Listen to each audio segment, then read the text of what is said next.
بسم اللہ الرحمن الرحیم۔ السلام علیکم ناظرین۔ بہت سال پہلے کی بات ہے، ایک چھوٹے سے گاؤں میں ایک کسان رہتا تھا جس کا نام رحیم تھا۔ رحیم اپنی محنت اور دیانتداری کی وجہ سے پورے گاؤں میں مشہور تھا۔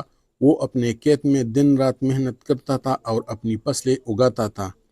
رحیم کے پاس ایک خوبصورت اور مضبوط بکرا تھا جس کا نام بلبل تھا۔ بلبل گاؤں بھر میں مشہور تھا، نہ صرف اپنی خوبصورتی اور طاقت کی وجہ سے بلکہ اپنی فرمان برداری اور محبت برے رویے کی وجہ سے بھی وہ گاؤں میں مشہور تھا۔ رحیم اور بلبل کے درمیان ایک خاص رشتہ تھا۔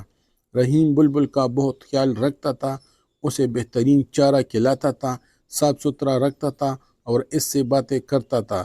گاؤں کے بچے بھی بلبل کو بہت پسند کرتے تھے اور اکثر اس کے ساتھ کھیلنے آتے تھے۔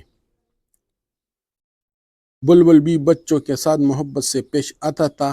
ہر سال کی طرح اس سال بھی عید الاضحیٰ کا تہوار قریب آ رہا تھا۔ گاؤں میں ہر طرف تیاریوں کا جوش و خروش تھا۔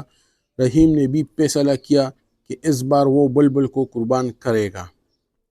اس کا یہ فیصلہ آسان نہ تھا کیونکہ بلبل اس کے دل کے بہت قریب تھا، لیکن رحیم نے سوچا کہ قربانی کا اصل مقصد اللہ کے قرب کے حصول کے لیے اپنی سب سے عزیز چیز کو قربان کرنا ہے۔ رحیم نے بلبل کو قربان کرنے کے لیے تیاری شروع کر دی۔ اس نے بلبل کو نہلایا، صاف کیا اور اسے خوبصورت مالا پہنائی۔ گاؤں کے لوگ بھی اس کی تیاری کو دیکھ کر حیران تھے۔ بہت سے لوگوں نے رحیم کو مشورہ دیا کہ وہ بلبل کو قربان نہ کرے کیونکہ وہ ایک قیمتی جانور تھا اور اس سے اسے بہت فائدہ ہوتا تھا۔ کچھ لوگوں نے کہا وہ کسی دوسرے بکرے کی قربانی دے دے، لیکن رحیم نے ان سب کے باتوں کو نظر انداز کرتے ہوئے اپنے ارادے کو برقرار رکھا۔ جب قربانی کا دن آیا تو رحیم نے اپنے دل کو مضبوط کیا اور بلبل کو قربانی کے لیے تیار کیا۔ اس کی آنکھوں میں آنسو تھے، لیکن اس کا دل اللہ کی رضا کے لیے مطمئن تھا۔ قربانی کے وقت رحیم نے دعائیں کیے اور اللہ سے قربانی قبول ہونے کی دعا کی۔ اس نے بلبل کو قربان کیا اور اس کے گوشت کو غریبوں اور محتاجوں میں تقسیم کر دیا۔ گاؤں کے لوگوں نے رحیم کی سخاوت اور ایمان کی تعریف کی۔ قربانی کے بعد رحیم نے محسوس کیا کہ اس کے دل کو ایک نئی تازگی ملی ہے، اس کی روح کو سکون ملا اور اس کے دل میں اللہ کے قرب کا احساس بڑھ گیا۔ اللہ نے رحیم کی قربانی کو قبول کیا اور اس کی کھیت میں بے پناہ برکت ڈال دی۔ اس کی فصلیں خوبصورت ہوئی اور اس کے مال میں بے انتہا اضافہ ہوا۔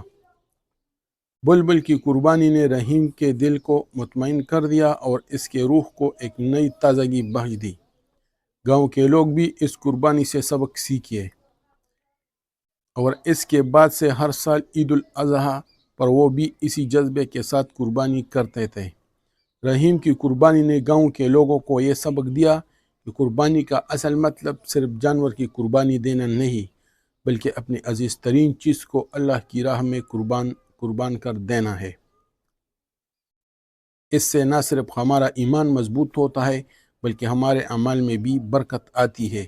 قربانی کا اصل مقصد اللہ کی خوشنودی حاصل کرنا ہے اور اس کے لیے ہمیں اپنی سب سے قیمتی چیز کو قربان کرنے سے بھی دریغ نہیں کرنا چاہیے۔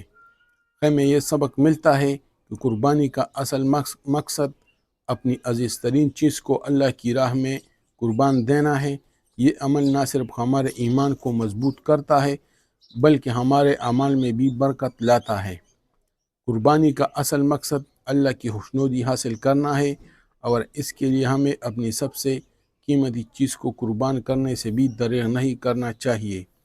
قربانی صرف جانور کی نہیں ہے بلکہ ہمارے دل کی بھی قربانی ہے، جہاں ہم اپنے نفس کو اللہ کی رضا کے لیے قربان کرتے ہیں۔ ہمارا آفیشیل یوٹیوب چینل کو سبسکرائب کریں اور بیل آئیکن کی بٹن کو دبائیں تاکہ ہمارے آنے والے تمام ویڈیوز آپ کو وقت بوقت پہنچ سکے۔ شکریہ والسلام۔